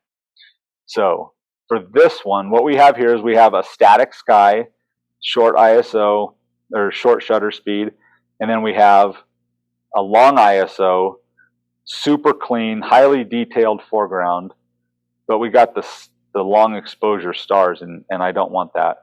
I mean, I might want that, but not for this. So what am I going to do? I want to put these stars with this foreground. So this is actually really simple. And what I'm going to do is I'm going to put the brighter one up on top just because it's going to make the masking a little bit easier. So with those as layers in Photoshop, I just come up here to my quick select tool, and I want to make sure that the plus up here is selected, not the minus. And then I'll just come into the sky here and I'll just make a selection. And then I'll come down in here in this arch, make a selection, and then I'll come down into this other arch and I'll make a selection. So then I want to use the select and mask. And over the last couple of years, select and mask has got super powerful. And so I use this a lot. And I want to zoom in and just make sure that it got everything. And it looks like it did. So that's good. So I'm going to leave that as it is. I'm going to click OK. There are some options down here what I could output to. I could output to new layer as a layer mask. And that's really the only other one that I use depending on what I'm doing. So I'm just going to output it to a selection. I'll click OK. I'll kind of zoom out a little bit. And then what I'm going to do is I'm going to select the inverse, I believe. Probably going to get this wrong. And then come down here to where it says create a mask and create a mask. So now what we've done is we have our super high resolution foreground because we shot with a low ISO and a long exposure with the static sky of the stars. Now, one of the things that you want to keep in mind, and this is important, is that the light in the sky and the light on your foreground are balanced. So like right now, the sky looks too dark and the foreground looks a little bit too bright. So what I can do is I can take this one, the sky image, and I can add a curves adjustment to it. And I can just brighten it up a little bit. Like that. So now it looks real natural. Pretty simple. And then you can go through and based on your preferences, if you want, you can continue adding, like I could change the color balance of it.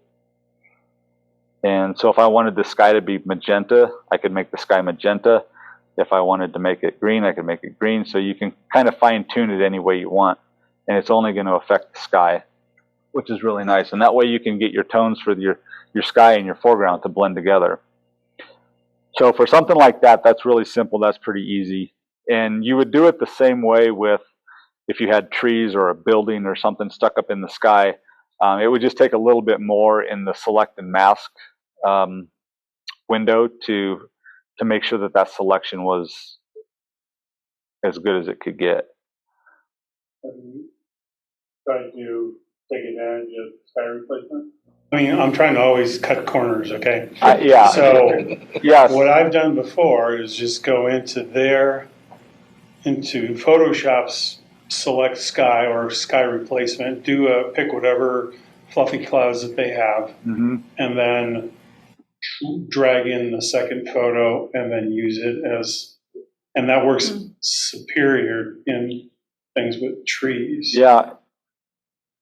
It does a really good job because you can slide the sliders to determine how much you want or don't want. Yeah, and then you can still do the clipping masks on top of that, just exactly the way you did, because all it is a mask. So you picked it. So I'm just going to show what Dave is talking about, and I'll be honest, I haven't done it with this image because this is I was going to show this as how to do a blue hour blend, but this may be the absolute perfect example.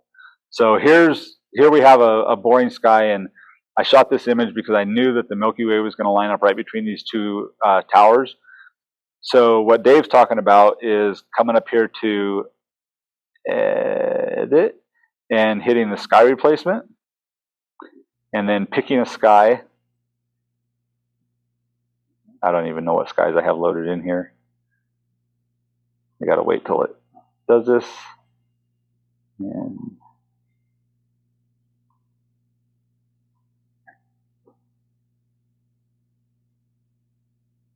okay, so I mean, even that's not bad. But what I'm going to do is I'm going to go down here and I'm going to add a sky from the files that I have. I'm going to actually use the one that I want to use to see. You know, sometimes you have to load them that way, but you can just take a file off of a disk and just drag it in. Oh, yeah. That saves you the time and brain damage of having to load it into this program. Right. I got it. It's right here. So yeah, so this is exactly what Dave's talking about, is the sky replacement. And what? Hold on. I don't know, where'd it go? Man, that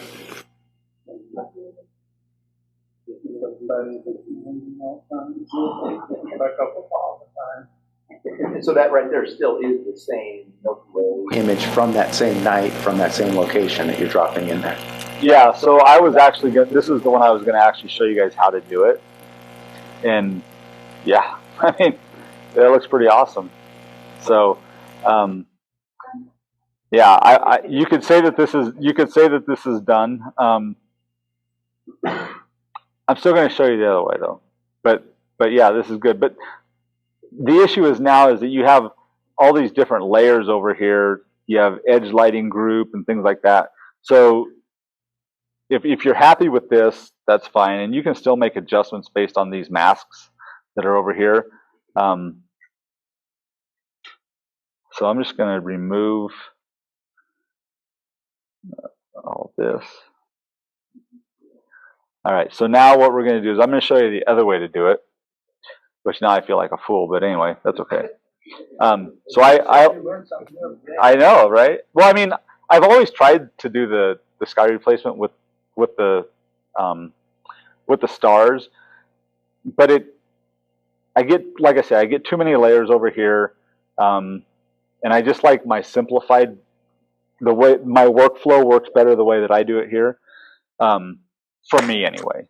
So because I want to make high contrast between the sky and the rocks, what I'm going to do is I create a duplicate layer, and then I'm going to add a curves adjustment to this layer, and this will help with the mask.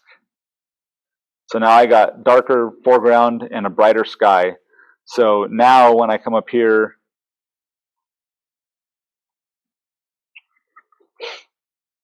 and I grab my selection tool, and I make a selection in the sky, and then I go to select and mask.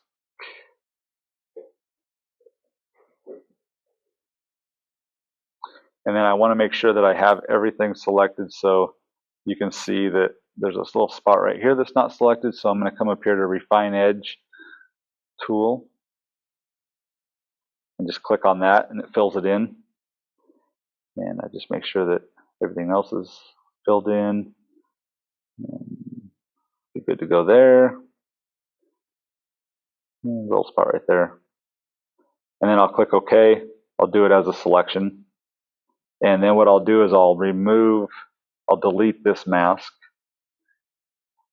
And I'll delete this. Okay, so now I'm back to my original exposure on my foreground. My sky is selected with the mask that I made. And then what I want to do is I want to unlock the background and then just hit delete key, and that removes that sky. So then what I want to do is I want to bring the new sky in, which is this one.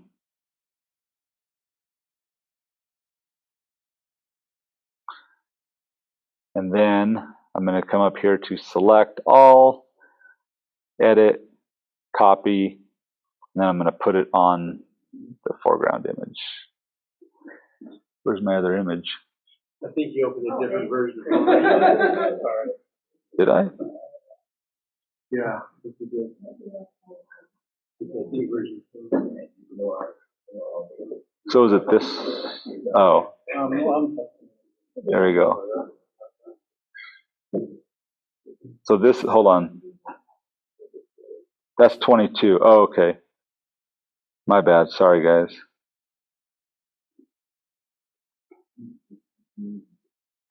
There we go. All right. Select all. Copy.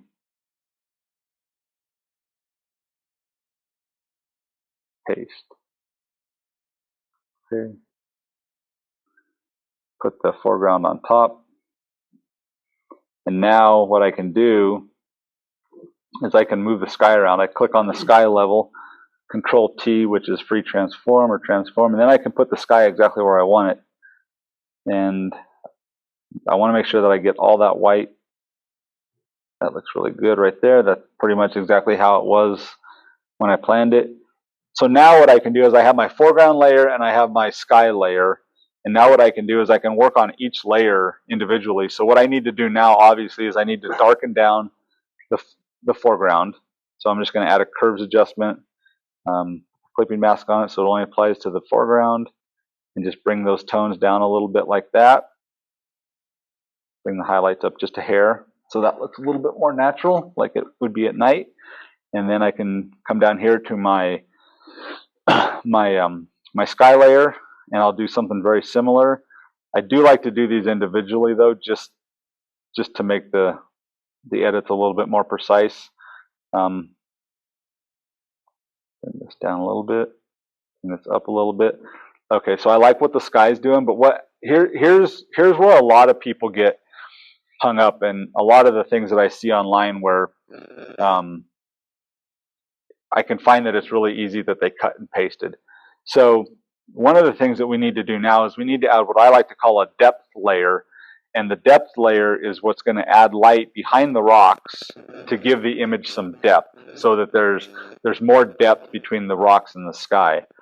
And I don't have this process automated on this computer, so I'll show it to you manually. What I'm going to do is I'm going to create a new layer. I want the new layer to be between the other two layers. I don't want it up here between the curves adjustment or below the curves adjustment. It has to be in between the two layers. So then what I'm going to do is I come over here and I grab my, just a second. I grab my little paintbrush here. I click on that. I want to make sure that my brush size starts out at somewhere in the hundreds, 150. It doesn't really matter. We don't have to be precise. And the process is that I want to grab something, probably for this one, I'll grab a little bit of a warmer color, and I'll just pick anywhere. And then what I want to do is I want to just click on this. Now, what I'm doing here is I'm creating a layer that has gradients of light to it. So I'm going to go from dark to light. And what I'm going to do is I'm going to do this 4 times. And each time I'm going to go down about 20%, 25% in the size. And I always want to go towards the white. So wherever I start in my color palette, I want to go towards the white. And then I'll just click here. Do it one more time. Go towards the white again. And you guys are probably thinking that this is just crazy. Like, what is this guy doing? It's going to look like crap. But this is how you make realistic night images when you do blends. I know, my cursor. So anyway, so what I did is I started big, and I went smaller, more towards the white. Okay. Yep. So now what I'm going to do is I'm going to zoom out. So now we have the depth layer. It's actually between the sky and the foreground, and I'm going to show you that. So Control T to free transform. I'm going to shift click, and I'm going to make this huge. Okay, so I'm going to put it over here now, and what I'm going to do, make it a little bit bigger, is I'm going to say okay. Then once I get it to the spot where I kind of want it, I'm going to change the blend mode to luminance, and then I'm going to change the opacity down somewhere like that. So now, so see how it adds just a little bit of light? Not a lot, it's real subtle, but it really makes it look more natural. So now what I can do is I'm going to make this a little bit smaller. Now I'm going to duplicate this layer. Control T again. I'm going to make it bigger. And then I can take this one and I can put it up here on the right side. Click OK when I have it to where I like it. And then you can, adjust your opacity. So then we have nothing. And it just adds a little bit to give the image some depth so that there's some light behind your foreground. Once I have that done and I have that how I like it, then I'll go through the rest of the process. And for that, what I'm going to do is the first thing I'm going to do is I'm going to go ahead and flatten this image. And then what Dave was talking about earlier is I'm actually going to bring this image back into the Adobe Camera Raw filter. And this is where I'm going to make some fine-tune edits. I'm going to make this black just so you can see it better. So one of the things that I would do based on my own personal preferences is I'm going to bring up the shadows just a little bit. I'm going to tone down the highlights just a little bit to make that sky a little bit darker. And then I'm going to show you guys this. So let's say that the sky looks a little bit too warm Oh, it looks cooler up there than it does on mine. But anyway, so what I could do is I can come up here and this new feature selects sky. I click on that and it'll select the sky. And don't ask me how it does it, but it's super smart. So now I have the sky selected. So now I can fine tune the sky any way I want it. And it's not affecting the foreground. So this is really nice to be able to use the camera raw filter as just another tool. And then you can, what I like to do and how I learned to do Photoshop and this kind of stuff is I just slide the sliders all the way one way and all the way back, and I can visually see what does this slider do, and that's how I learned. Then I just kind of figured out what I liked and what I didn't like and whatnot. But this is like when you want to just adjust the color in the sky, man, this is powerful. How do you know what color that's supposed to be? That's my biggest problem with the Milky Way. I tend to like my skies have a little bit of mix of warm and cool tones. Generally, within the Milky Way, it's a little bit more warmer, and then outside the Milky Way, it's generally a little bit cooler because there's just not as much light out there. That's my personal preference. I don't think there's right or wrong. I know people who want their skies as brown as a cow turd because they say that because there's no light up in space, that's really what the color of the intergalactic space dust is. I have to like to look at my image, so I pick whatever colors I want, and I recommend that everybody does the same thing because you have to like your images first. So from that, I would say, okay, this is good. I'm going to open it back up. It automatically puts it back into Photoshop. It has the adjustments. I'm going to go through my, I'm going to go in here to color effects. I use color effects on literally 99.9% of all my images. And I'm going to actually show you guys what I do. Darren, if you had a focus stacked foreground, that's what this is. You do all that first. Yeah, I focus stacked this so I didn't have to go through that with you because this is more about night photography, not landscape photography. So anyway, so here's my image.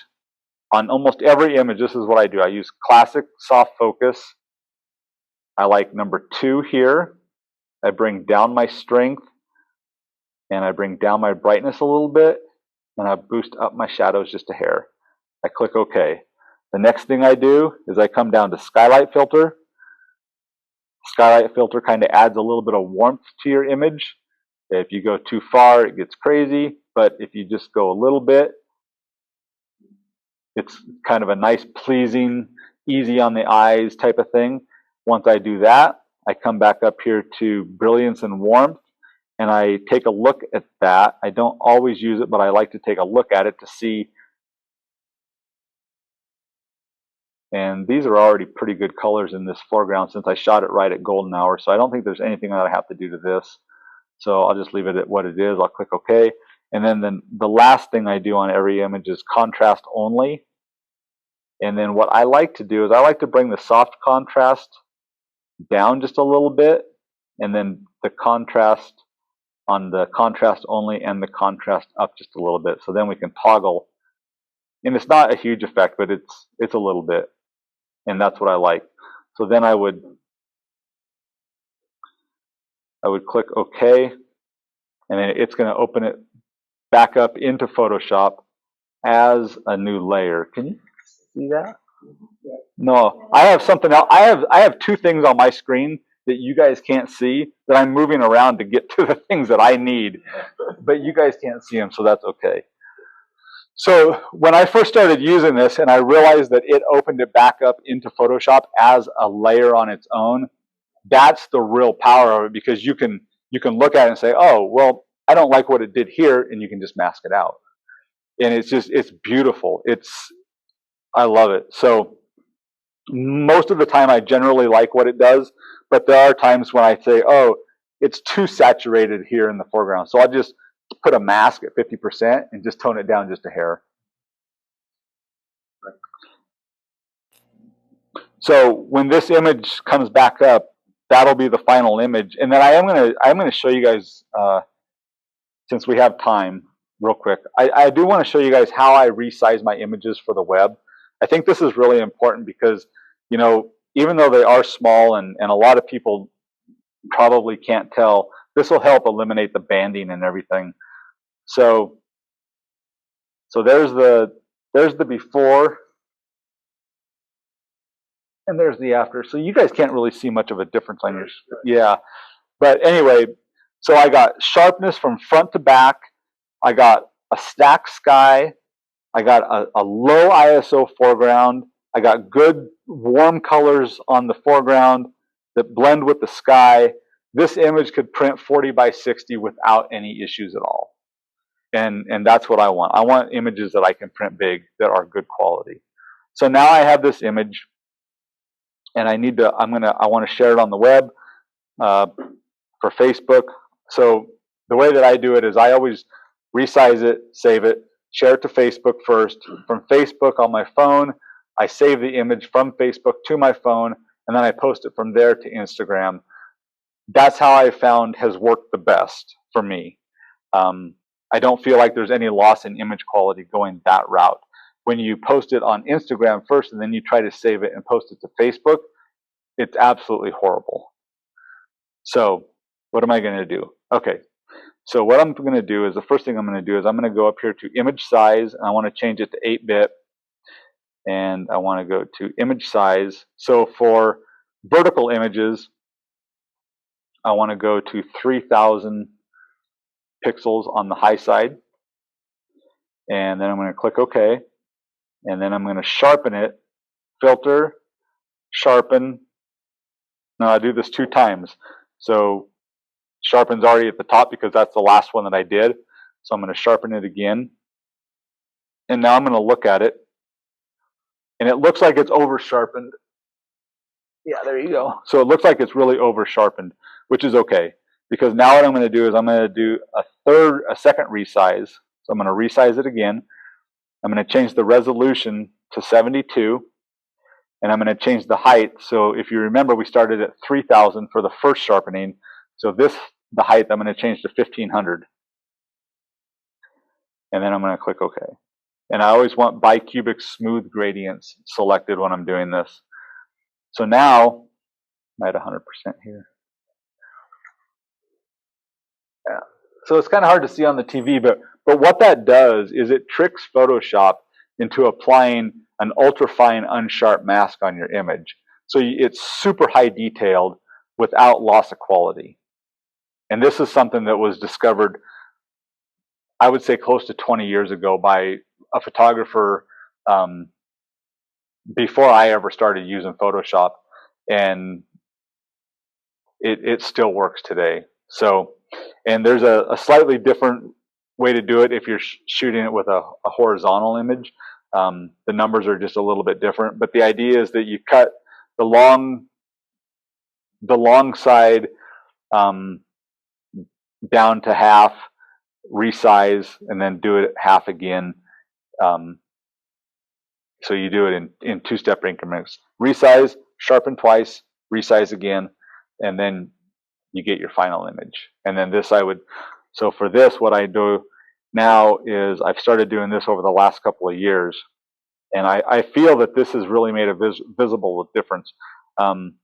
Instead of saving it as a JPEG, you want to save it as a PNG. No, hold on. You definitely don't want to save it as a display color 3. Convert to profile. You want this to be sRGB for the web. And then once that's done, save a copy, put it where you want it, make sure that it's a PNG. And then I've always used the large file. I don't notice a difference, but I will tell you that if you post a JPEG and then you save it again and you post it as a PNG, when you actually post it and you view it full screen, you'll see a difference because there's more compression with the JPEG than there is with the PNG.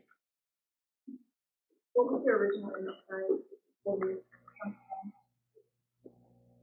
I'll tell you.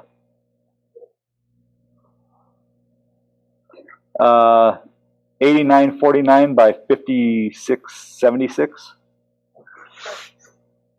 So that was shot with I believe that was shot with the Sigma FPL, which is a 61 megapixel camera. So that's pretty much it in a nutshell, but I'm open to questions. You said you really like Topaz. Have you ever compared and contrasted that sharpening technique with just using Topaz Sharpen AI or Photo AI? Yeah, great question. So I do not use, let's see. I don't use Sharpen because of the quality of the Topaz denoise with the Sharpen in it. Yeah, you can turn light. Yeah. I'm not really sure what Topaz's thought process was when they came out with all the gigapixel, the denoise, and the Sharpen, because gigapixel does sharpening and renoising and resizing all at once, and it does a really good job. Topaz denoise does denoise and sharpening all at once, and so I don't really know what, Topaz Photo AI does them all. And I don't know where Sharpen falls in. Like, I don't know why I would need to use just the Sharpen one. I'm just kind of. Yeah. Yeah, I use the denoise program, but like you said, it's got a sharpening slider in there. It seems to do Yeah, it does a really good without job. having to go over to the sharpening. Right.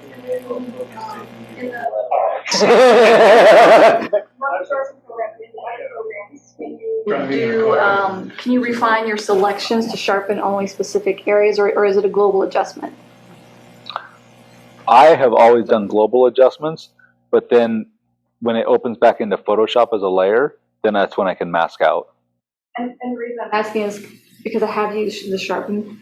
In the Sharpen, in Sharpen AI, you can do selective adjustments and selective adjustments at different degrees of sharpness. Yeah, I have not done that, so I honestly can't say, but I will say that based on the workflow that I use, I found such a benefit to having these programs open up back into Photoshop as their own layers, because then you can visually like zoom in at 100%, toggle on and off to see the difference, and then just mask out the areas or mask with a 50% opacity brush to really fine tune the effects that they have. One observation, it seems like with that really cool blue hour blend that you have, who cares what Photo Pills tells you? You can just shoot the sky as you want it and then place it anywhere you want. You don't have to show up at a location when You're right. when your Milky Way is exactly in a certain spot, because if you're out in Kansas or whatever, you can shoot the building and stand behind the building, shoot the sky, and then go back and place it wherever, especially if you're doing two different focal lengths, like you were saying, 35 millimeters versus whatever. So. Yep, that's exactly right. And I always recommend when you want to do a blue hour blend, I always recommend that you do move the camera. You shoot your foreground and then find a good spot where the sky is not obstructed. Shoot the sky, because it's going to make it way easier to put the sky into the open sky of the foreground. If you, surprisingly enough, this is actually fairly hard. If you shoot the blue hour foreground and you focus stack and you keep your camera there, you don't move it, and then you wait till it gets dark, the Milky Way is in the right position, and then you shoot the sky and you stack it, and then you try to take that stacked sky and try to put it onto you would think that it would line up perfectly and it would be seamless, but it's actually way harder to do. It's way easier to mask out the sky and remove it and just put the new one in. So, and to Dave's point, yeah, exactly what you said is true. But the house shot that you saw, that was on a workshop. So it's not really fair to the students if I say, hey, we're going to go shoot the house at 3 o'clock in the afternoon, and then we're going to go someplace else and shoot the Milky Way. So I'm trying to teach, but anyway, but yeah, you're right.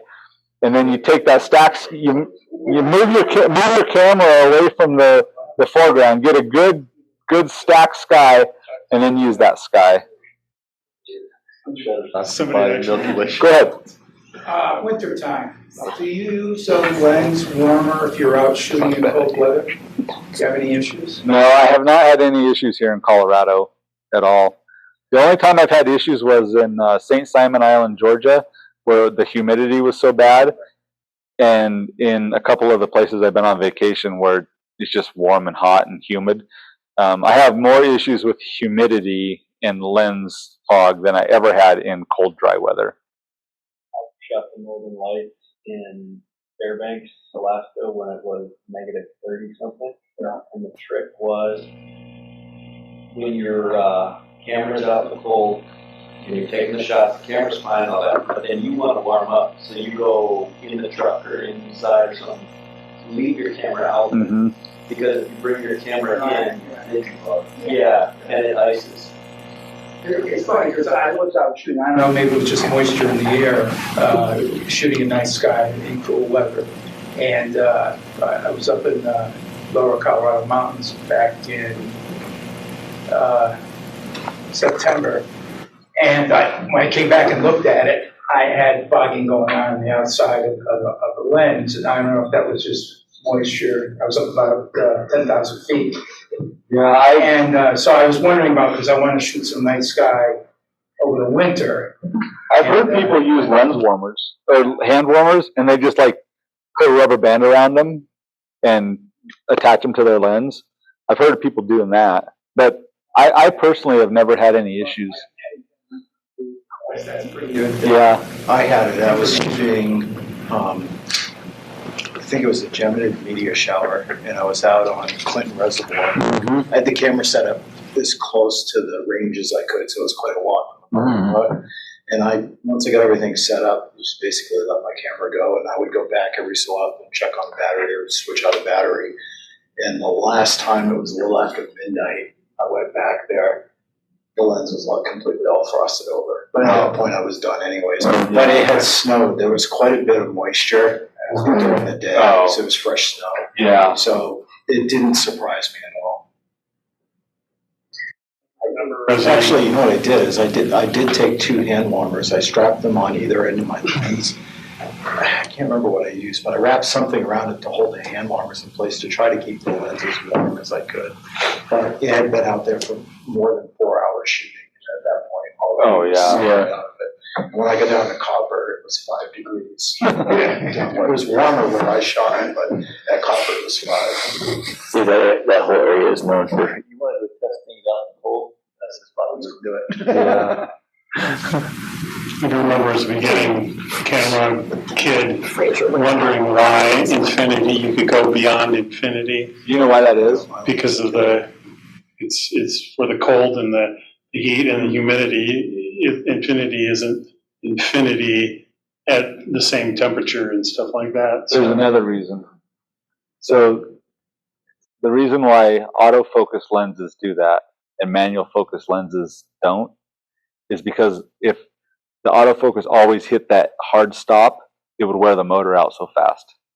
So it has a tiny buffer, so when you autofocus back and forth, it's not hitting. Yeah. But like I said, when really cold, you're going a little bit beyond that infinity thing. Yep.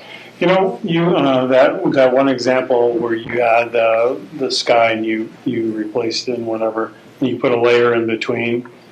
I have to admit that is a really cool thing and superior to this. But if you're going to go back into ACR or Lightroom with that new select sky, since you're doing it already and playing with the sky, you can select the sky and then do an intercept or a second layer and then pull a gradient down so that it just naturally goes from whatever you're choosing and then lighten it at the horizon. Now, with your example, you had 2 best with a flat horizon, but Well, with what you're talking about, similar to what Darren's using, you could use that same process, but use a radial filter instead of a linear filter, and maybe Yeah, get to the you same could, effect that and Darren was then- using. And then you can even add just a linear gradient, color it yellow or color it whatever, and then like intercept it with the sky, and then have so you can do it 2 or 3 different ways. It would be less accurate than what you're doing, I admit that, but it might be a shortcut to a certain extent. I think there's a good use case for that. Like I said, the whole sky thing in Adobe Camera Raw is so new to me still.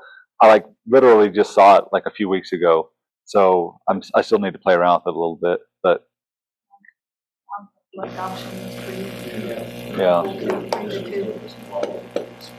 yeah. But I would say that you're right. That in every single instance where you're blending a sky with the landscape, if you can pull some sort of gradient to have it just a little bit less right at the intersection of the landscape with the sky, it always looks more natural. And one thing I didn't show you guys just because of the time frame, but if you have trees sticking up in your sky, and I'm pretty good at masking around them now, but sometimes there'll still be a tiny halo, a white line around them. When you add that depth layer in and you feather it out so big, it eliminates that white line because it blends together. So that's one thing I use it for as well.